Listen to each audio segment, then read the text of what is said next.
आसिफ अली जरदारी ने कहा है कि आने वाली नस्लें हमें याद करेंगी। शाबाश, तो इस नस्ल का क्या कसूर है जी? उसे क्या कह रहे हो? जरदारी साहब ने कहा है। हाँ, जरदारी साहब, इस नस्ल का क्या कसूर है जनाब? वोट आपको अगली नस्ल ने नहीं दिए हुए, इस नस्ल ने दिए हुए। ये जिन्होंने वोट दिए हैं उसके बदले इनको भी तो कुछ दे जनाब अली। अगली नस्ल तो आपको याद रखेगी ही। जिस तरह का पानी बिजली गैस का हाल है ना, अगली नस्ल ने तो इतना याद करना है, इतना याद करना है, बल्कि अगली नस्ल का हर नस्लदार बंदा बाजा पकड़ के गाया करेगा, जब चली गर्म हवा मैंने तुझे याद किया। गर्म हवा नहीं है, सर्द हवा है। ये जिनका पखा एसी ना चला उनसे पूछना हवा गर्म है कि सर्द है। ये तो आइंदा नस्लों का गाना सुनाया तुम्हें, मौजूदा नस्ल क्या गाना गा रही है? क्या? साडा जांदी वारी कोई ते कसूर दस जा, सानू नजरां तो कीता कानू दूर दस जा।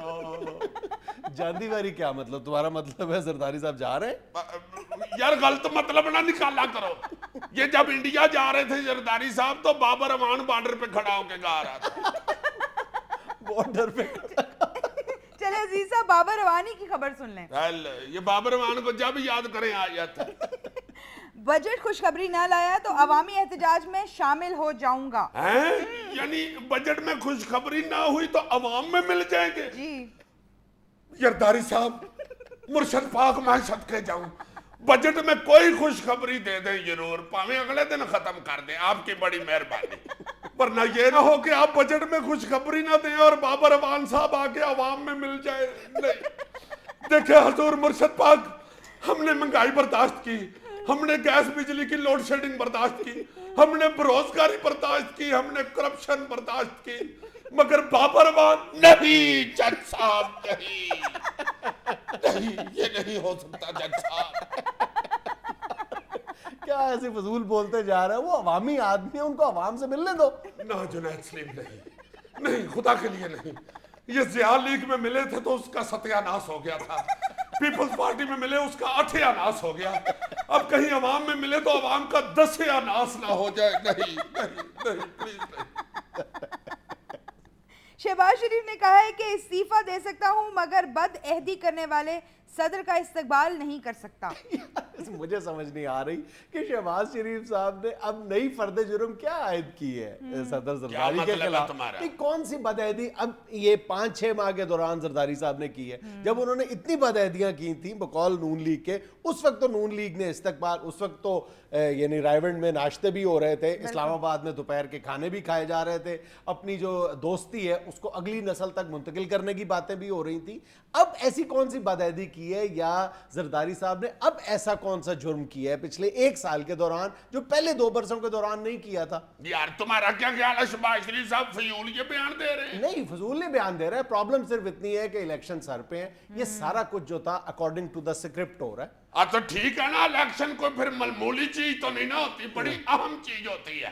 इलेक्शनों के नजदीक अवाम की मतवज्जे हासिल करने के लिए बयान देने पड़ते हैं। तो और क्या, और किस तरह अवाम की मतवज्जो हासिल करें? शहबाज शरीफ साहब अब गन्ने वाली ट्राली भर के लाहौर शहर में चक्कर लगाया करें ताकि पीछे से लोग खिंची जाएं और चूपी जाएं। बरतानवी तहकीक के मुताबिक दफ्तर की मेज पर खाना खाने की आदत सेहत के लिए इंतहाई खतरनाक है। चलो और यार किसी वाकफ एसएचओ को कहा कि ये बरतानवी तहकीक तो बंद कराओ यार।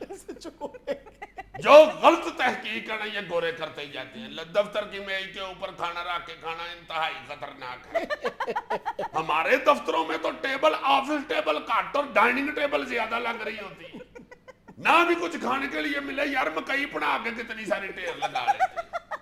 और किसी पिंड का साहिल जो दुहाना लेके आता है वो भी फाइलों के ऊपर ही पड़ा होता है, और उसकी फाइल हमें हल्की सी देख के ना तशरीफ रखो और फुटे के साथ दुहाना काट के खा रहे होते हैं। फुटे मुंह यार दसो, फुटे मुंह। एक देसी घ्यो का डब्बा भी सेबे के साथ दराज के हैंडल से बंधा होता है, और कोई पूछ ले तो कहते हैं खाना तो घर जा गया, अभी खुशबुओं के हुलारे तो लेने दो।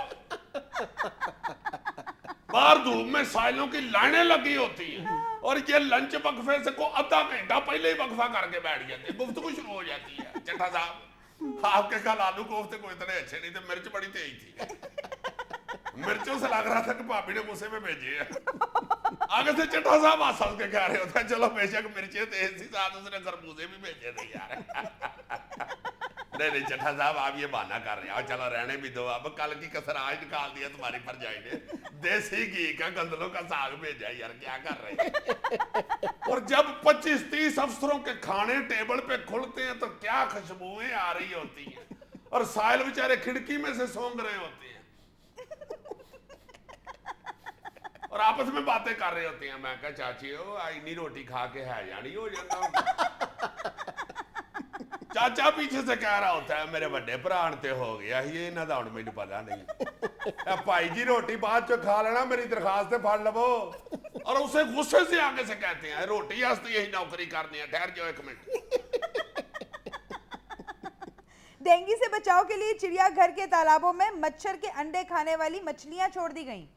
हेलो, अब सुन रहे हो यार, ये चिड़ियाघर को ये लोग ज्यादा ही इजी नहीं लेना शुरू हो गए।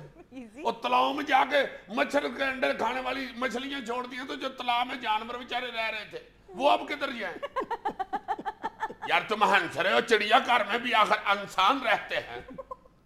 मैं गया हूँ परसों चौथ, मैं इतना परेशान हुआ यार, दरियाई घोड़ा बेचारा लक पे हाथ रख के बाहर खड़ा था और तालाब को घूर रहा था। मैंने कहा खैर है क्या हुआ? कहता क्या बताऊं तुझे अब मेरे तालाब में मच्छियां छोड़ दिए इन्होंने। कोई मच्छी मेरी पूंछ पे दंदी काटती है, कोई मेरे गिट्टे पे चक मारती है, मैं क्या करूं? मैंने कहा को अक्ल करो, मेरे जितना तुम्हारा मुंह है तुम्हें अक्ल नहीं है। आगे से मुझे कहता है तेनू है। मैं फिर चुप कर गया। मैंने कहा इसका क्या जवाब दूं? मैंने कहा आगे से जुगते ना करो, को अक्ल करो बेवकूफ, जब तुम्हारे लिए इन्होंने मच्छियां छोड़ी हैं तालाब में। आगे से कहता मच्छियां जरूर छोड़नी थी, तालाब में मच्छर मारने वाला स्प्रे कर देते हैं। मैंने कहा स्प्रे तुम्हारे मुंह में चला जाता तो फिर? आगे से कहता जो कुछ ना कुछ तो जाता ना, इन्होंने तो मुझे भुक्खा ही मार दिया। वो तो उधर से मुझे रेछे ने आवाज मार दिया, ये पुत्र इधर आना, इधर को ना खलो, कुछ चंगा बंदा नहीं होएगा। मैंने कहा क्यों, ये चिड़ियाघर में जुआ कराता है? कहते जुआ ही कराता है, इसीलिए तो पुलिस के डर से सारा दिन पानी में बड़ा रहता है। मैंने कहा चाचा रेछे तुम्हें भी बिल्कुल ही अकल नहीं, और पानी में वो रहता है, उधर क्या प्लास्टिक के नोटों से जुआ कराता है। रेछ के पास मैं गया हूँ, बेचारे दोनों परेशान बैठे हुए मियाँ बीवी। और मैंने कहा खैर है, बड़े मुंह खुश्क हुए हैं। कहता तुम्हें क्या बताऊं ये और कितने दिन हो गए पानी नहीं पिया, देख लो पानी वाली दौरी वैसे ही भरी हुई है। और मैंने कहा पीते नहीं?